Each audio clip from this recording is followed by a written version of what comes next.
ጋሽዬ ባሉበት ፈጣሪ አምላክ ጤናዎትን ይስጦት። ሁል ጊዜ ጥሩ የሚመርቁትን እንደ አባት የሚቆጡትን ሳይድ የማይዙትን ለልጆቻቸው እየደገፉ ልጆች የማያቀብጡትን ነገር እውነት ሁሌም እምወድለት ጸባዮት ነው። ፈጣሪ አምላክ ባሉበት ጤናዎትን ይስጦት። በልጆቹ በሽቀው አሁን ደግሞ በኤፍሬም ብግን ብለው ከኮሜንታተር ከኦዲየንስ በፊት ቀድመው ያስተላለፉት ነገር እጅግ ልብ ይነካል። የእውነት እኔ ግን ቆራጥ አባት እንደሆኑ አድንቃቸው አሁን በዝርዝር ነው እምነግራችሁ። ኤፍሬም የገዛ ወንድሙን የአክባሪውን ጥሩ የሚመኝለትን የገዛ ወንድሙን የአብርሽን ፍቅረኛ የትዳር አጋር እምትሆን አርግዣለሁ ብላ እምትናገር ከሄርሜላ ጋር እንግዲህ ሌላ ነገር ለማድረግ አስቦ የማይሆን ቪዲዮን ተለቋል። እጅግ ብዙዎችም አስደንግጧል። የገዛ ወንድሙን ፍቅረኛም ተመኝቷል። በዚህ ጉዳይ ብዙዎች ዛሬ ክው ድንግጥ ብለው ኮመንቱን ሁሉ ጥልቅልቅ አድርገውታል። ይህን ጉዳይ አስመልክቶ እኔ ከሳምንት በፊት ወሳኝ ነገር ተናግሬ ነበር። እባካችሁ ከቻላችሁ ገብታችሁ ለመመልከት ሞክሩ። አንድ ቪዲዮን ያስተላለፍኩት ምን ነበረ? እባክህ አብርሽ ወንድማችን የሄርሜላን ቤት አታሳየው ለኤፍሬም፣ ለምን እዛ ይዘው ሄድክ ብዬ ነበረ። ካስታወሳችሁ እንግዲህ ምን አድርጓል ኤፍሬም? እኔ ይቅርታ መጠየቅ እፈልጋለሁ ሄርሜላን፣ እባክህ ይቅርታ ልጠይቃት ወንድሜ፣ እባክህ ሄርሜላ ቤት ውሰደኝ ብሎ እንግዲህ ወንድሙን ሲለምን ነበረ። አብርሽም በየዋህነት በጥሩነት አሁንም ነገሮችን ባለማገናዘብ ገዛ ወንድሜ ምንም አያረገኝም ብሎ አሁንም ክፉ ነገር ባለማመዛዘን ነው እንግዲህ አብርሽ በየዋህነት ኤፍሬምን ማን ቤት የወሰደው ሄርሜላ ጋር። ታዲያ ልክ ያ ቪዲዮ ሲለቀቅ እኔ በውስጥ ከባድ መረጃ ደርሶ ነበር። ኤፍሬም ሌላ ሐሳብ እቅድ አለው፣ ቤቷ የት እንደሆነ ለማወቅ ፈልጎ ነው ይቅርታ ለመጠየቅ ሄደው እንጂ በፍጹም ይቅርታ ሊጠይቅ አልፈለገም፣ ከልቡም ጥሩ አላሰበም ብለው ነግረውኝ እኔም ሚዲያ ወጥቼ እባክህ አብርሽ አሁንም ተሸውደሃል፣ እንዴት ለወንድም ኤፍሬም የሄርሜላን ቤት ታሳያለ? ሄርሜላ በቅርብ የለቀቀችው ቤት ነው፣ እንዴት ይሄን ታረጋለ ብዬ ቪዲዮ ስሰራ ነበር። ከዛ ባለፈ መልኩ ሁለት በር እንዳለው ራሱ በቪዲዮ ሲናገሩ ነበር። ይህንን ሁሉ አስተውሎ ነበር ኤፍሬም። የሄርሜላን ቤት ልብ ብላችሁ ካያችሁት የመጀመሪያው የብረት ፍርግርግ ቤት በር አለው። በመቀጠል ደግሞ ሌላ ዋና በር አለው። ሁለት በር ያረግሽው አውቀሽ ነው እያሉ እነሱ ያን ሲጠይቋት ነበር። በዚህ መሃል ኤፍሬም ሁሉንም ነገር አጥንቶ እንደሄደ ቤቷን፣ ቦታውን፣ ብሎኩን አጠቃላይ አካባቢውን አጥንቶም እንደሄደ ሌላም እቅድን እንዳሰበ ጭምር ከሳምንት በፊት ተናግሬ ነበር። ይሄው ሁሉም ነገር ጊዜውን ጠብቆ ሆነ። ይህን ጉዳይ ግን አስመልክቶ ቡታጅራ የሚገኙት ጋሽዬ ቪዲዮ ገና ከመለቀቁ በፊት ምን ጭምጭምታ እንደሰሙ አይታወቅም። ልጄ ኤፍሬም በአካል ካልመጣ የኔና የሱ ጉዳይ ያበቃል ብለው ከባድ ነገርን መልእክትን እንዳስተላለፉ ሁሉ በዝርዝር መረጃው እየደረሰኝ ይገኛል። ልክ ቪዲዮ ከተለቀቀ በኋላ ጋሽዬ የተናገሩት ቃል ደግሞ እማጠብቁት ነው። እባካችሁ 2 ደቂቃ ብቻ ሰጣችሁ እንድትሰሙኝ በአክብሮት በፍቅር ልጠይቃችሁ። ሰላም ጤና ይስጥልን ውድ ሀገሬ ልጆች፣ በተለያዩ ዓለም ሀገራት የምትገኙ በያላችሁበት ሰላማችሁ ይብዛልኝ።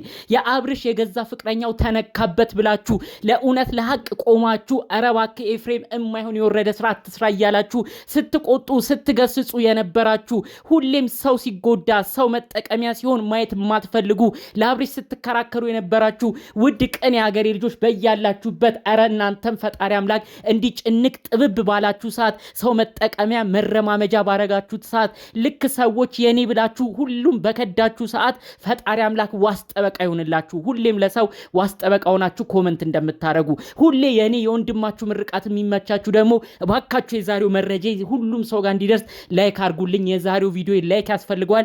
ለቤቴ ደግሞ አዲስ የሆናችሁ ሰዎች ሰብስክራይብ አድርጋችሁ የኔን ቤተሰብ እንድትሆኑኝ በአክብሮት በፍቅር ጠይቃችሁ ቀጥታ ይዤ ወደ መጣሁት ዝርዝር መረጃዎቼ አመራለሁ። እንግዲህ በሆነው ነገር በደንብ ነው በቪዲዮ መግቢያ የነገርኳችሁ። እባክህ አብርሽ ለምን አደረክ ብዬ ስናገር ነበር። በውስጥ እሱን ለማግኘትም ብዙ ጥሬ ነበር፣ አልተሳካልኝም። አብርሽ ቤቱን ማሳየቱ ትልቅ ስህተት ነበረ። የሄርሜላ ቤት ያሳየው ገና ሄርሜላ ሰፈሯን እንኳን በቅጡ አላወቀችውም። ሄርሜላን ካስታወሳችሁ በቅርብ ነው ሰፈር ቀይራ ስትናገር የነበረው። ሄርሚን በቪዲዮ መታ አሁን ሰፈር ቀይር ያለው አዲሱ ቤት ነው የምገኘው አብርሽዬ ናልኝ እያለች ቪዲዮ ስትሰራ ነበረ።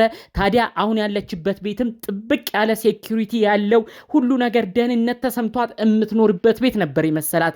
ነገር ግን ሁሉን ነገር ውድቅ ነው የሆነው። አብርሽ በዋህነቱ መጠቀሚያ ሆኖ ነው እንግዲህ አሁንም ባልጠበቀው መልኩ ወንድሙ የገዛ ቤቱ ድረስ ሄዶ አብርሽን አሳምኖ ከሄርሜላ ጋርም አስታርቀኝ ብሎ እንግዲህ ሄርሜላን ቤት በደንብ አካባቢዋን እንዲያጠና አድርጎ ዛሬ ይኸው ብቻውን ሄዶ ጉድ የሰራት። ሄርሜላ ደንግጣ ከማን ጋር ነው የመጣው ብላ በሩን ስትከፍት ተመልክተናል። በቪዲዮም ብዙዎቻችሁ ደንግጣችኋል። አዎ ኤፍሬም ካሜራ ይዞ የማይሆን ነገርም እንዲቀረጥ ነበር ሐሳቡ። ነገር ግን ምንም ስለሌለው ነው እንግዲህ ሄርሜላ የሚያሰደችውን አቋም አይታችኋል። ውጣልኝ ማንም በሌለበት በተለይ ወንድምህ በሌለበት እዚህ ምን ታረጋለህ ብላ ደንግጣ ስትመልሰው ነው የተመለከትነው። በዚህ ሁኔታ ብዙዎቻችን ነው ክው ያልነው። ምን አይነት አካሄድ ነው? እንዴት የወንድሙን ፍቅረኛ እንዴት የወንድሙን ሚስት የምትሆን በዛ ላይ አርግዣለሁ ብላ ብዙ ነገርን የምትናገር የወደፊት ህይወት አጋሩ ከምትሆን ከወንድሙ ከተከበረች ሴት ጋር እንዴት እንደዚህ ያስባል በማለት ብዙዎቻችሁ ተናግራችኋል። ልክ ነው። ኤፍሬም ከዚህ በፊትም ብዙ ሐሳብ እንዳለው ነው አሁን ላይ መረጃዎቹ እየወጡ የሚገኘው። ይህን ጉዳይ አስመልክቶ ቡታጅራ የሚገኙት ኧረ እንደው ጋሽዬ ምን ይሉ ይሆን ይህንን ሲያዩ እያላችሁ የምትናገሩ ሰዎች አላችሁ። ጋሽዬ የሚለቀቀውን እያንዳንዱን የዩቲዩብ ቪዲዮ እንደሚከታተሉ መረጃው ደርሶኛል። ባሉበት ሆነውም ልጆቻቸው በጣም ስላስቸገሯቸው በተለይ የሚሰሩት ቪዲዮ እያናደዳቸው በመምጣቱ ራሱ ብዙ ነገር እየተቆጡ አሁን ልጅና አባት ራሱ ተራርቀው እንዳለ ነው መረጃውን እየሰማሁት። ኤፍሬም አሁን ላይ አባቱን ራሱ በጣም ስለሚቆጣው አሁን የአባቱን ስልክ እየመለሰ እንዳልሆነ መረጃውን ሰምቻለሁ። አስቀድሞ የተለያዩ ጭምጭምታ ሁሉ ሰምተው ምንድነው የሚያደርገው ይሄ ኤፍሬም የተባለው ልጄ እኮ ሁሉ ነገር የሚለቀቀውን እከታተላለሁ። አብርሽ ከሩታ ጋር ባለመስማማቱ ብዙ ችግር በመፈጠሩ አዝናለሁ። እኔ ልጄ አብርሽ ከልጁ እናት ከሆነችው ከሩታ ጋር እንዲኖር ነበር የምፈልገው። እሱ መሆን አልቻለም። አሁን ደግሞ ሌላ ሴት ይዞ መጥቶ ይሄው በሚዲያ እያየው ነው ሁሉ ነገር ድራማ እስኪመስለኝ። ይሄን ጉዳይ ደግሞ ባለበት ሁኔታ ኤፍሬም የሚያደርገው ሌላ ነገር ጭራሽ ራስ ምታት ሆኖብኛል።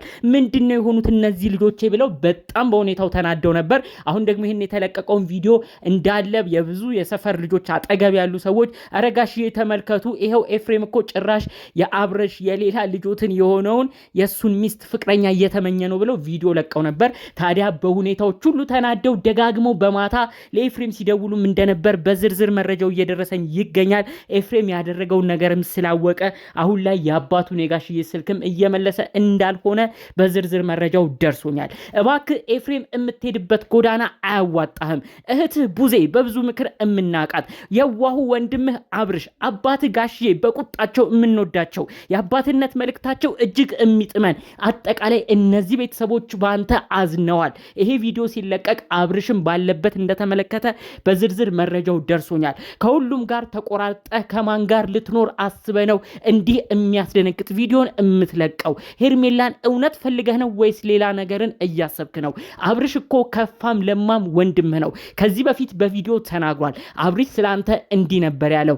እኔ እኮ ምንም ቢያደርገኝ ኤፍሬም ወንድሜ ነው፣ ብዙ አመቴን ከሱ ጋር ኖር ያለው እንዴት በሱ እጨክናለሁ ብሎ ነው በዋህነት በጥሩ ልቡ ካንተ ጋር የተታረቀው። ከዛም አልፎ ተርፎ ከሄርሜላ ጋር እንድትታረቅ ያደረገው። አንተ ግን ዛሬም ድረስ ሌላ ነገር ትጠነስሳለህ። ይሄ ነገርህ ደግሞ አሁን አባት ጋሽዬን ሁሉ እጅግ አስደንግጧል። እህት ቡዜም ስትመለከት ገና ከባድ ቁጣን ነው ከሷ የሚደርስ። በዚህ ጀርባ ላይ በማይሆን ጎዳና እንድትሄድ የሚያደርጉ ከጀርባ እነ ሜሪ ፒንክ እንዲሁም ደግሞ እነ ሩታ እነ ዳኒም ካሉ እመኔ መጨረሻው ምንም እንደማያስኬድህና ሁሉም ሰው እንደሚያዝንብ ነው የምነግረው። የሚያዋጣህ ዘመዶች ናቸው። አብርሽ ስላንተ እኮ ተናግሮ አይጨርስም እንኳን አንተ ያስከው ሊመኝ። አንተ ግን ዛሬ የታላቅ ወንድምህን ቀና ብለህ ተመልክተህ የሱን ፍቅረኛ የሆነች እንደ እንቁላል የምትንከባከበውን አዲስ ህይወት እንጀምራለን ብላ ብዙ የምታስበውን ፍቅረኛውን ተመኘህ። እባክህ ካለህበት ነገር ንቃ። ይህን ቪዲዮ አንተ ራሱ ስትመለከተው ምን ሆኜ ነው እንዴ የሰራሁት ብለህ መምጸጸትህ አይቀርም። እባካችሁ የዛሬውን መልእክት ደግሞ አስመልክቶ እጅግ በሚያስደነግጠው ቪዲዮ ብዙዎቻችሁ ያያችሁትን የኤፍሬምና የሄርሜላ ንግግር አስመልክቶ እናንተስ ምን አይነት ሐሳብ ምልከት አላችሁ? በኮሜንት አንድ በአንድ ብጽፉልኝ የዛሬ ሐሳብ አስተያየታችሁን በጣም የምፈልገው ነገር ነው። ጠቅለል ባሉ መረጃዎችም ይዤ መጣሁት ይሄን ይመስል ነበር። በሌሎች ቪዲዮዎች እስክንገናኝ ሰላሙን ሁሉ ተመኘውላችሁ። ሰላም